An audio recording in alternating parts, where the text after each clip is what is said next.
Bismillahirrahmanirrahim. Assalamu alaikum wa rahmatullahi wa barakatuh.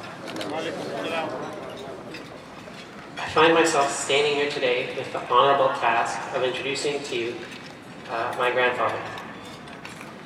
I will try and find a balance between respecting his humble character, who would not want me to list all of his accomplishments, and providing you with just enough information so you understand who he is, why he's being recognized today, and why my family and I respect and love him so dearly. My grandfather's story begins in Lucknow, India in 1941. At a young age, he and his family moved to Pakistan, where he attended a Muslim high school, eventually going on to complete an engineering degree at the University of Punjab. Even as a young student, his work ethic and curiosity motivated him to conduct his own research beyond the teachings provided in school, both in Islam and in science. Soon after graduation, my grandfather was given sponsorship to study abroad by the Pakistani Atomic Commission. His pursuit of a higher education in computer science and electrical engineering brought him to the University of Ottawa in Canada. And he married just prior to the completion of his PhD in 1967. After graduation, he returned to Pakistan to fill the role of head electrical engineer and led many ambitious projects at the University of Lahore.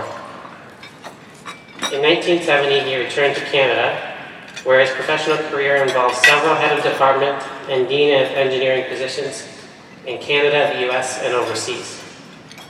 As an example, he played an integral role in the creation of programs and the development of infrastructure at the International Islamic University of Malaysia.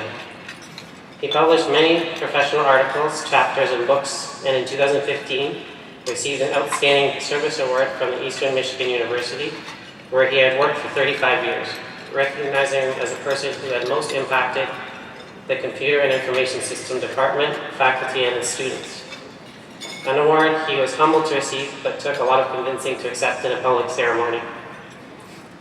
In the 70s, he was also elected as president of the Windsor Islamic Association, a moment he felt reawoke the urge to develop a deeper understanding of Islam and speak preferably on it to the greater Canadian community. He became active with events organized by the Muslim Student Association in both the US and Canada, and soon was elected president of the Association of Muslim Scientists and Engineers. It was through this that he became involved in the formative process of the creation of ISNA in the early 80s.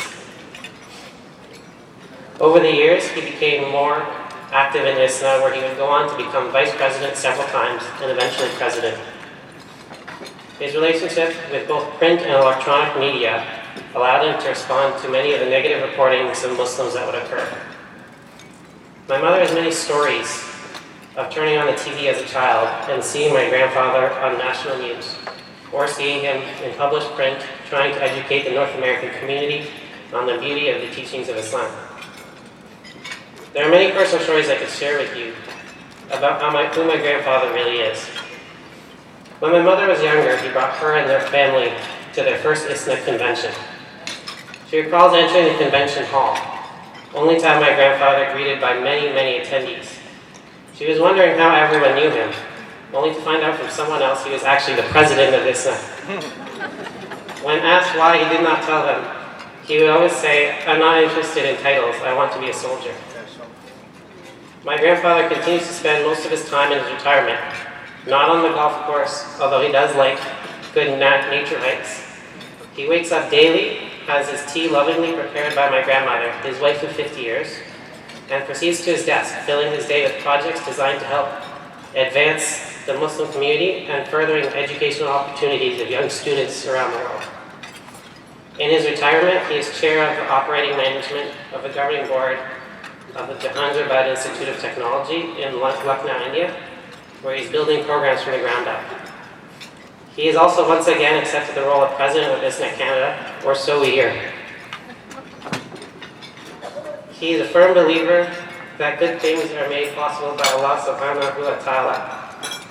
His years of hard work and inherent curiosity for knowledge have allowed my grandfather to serve as a personal inspiration to me and a shining beacon who illuminates the proper path when I'm faced with a difficult decision.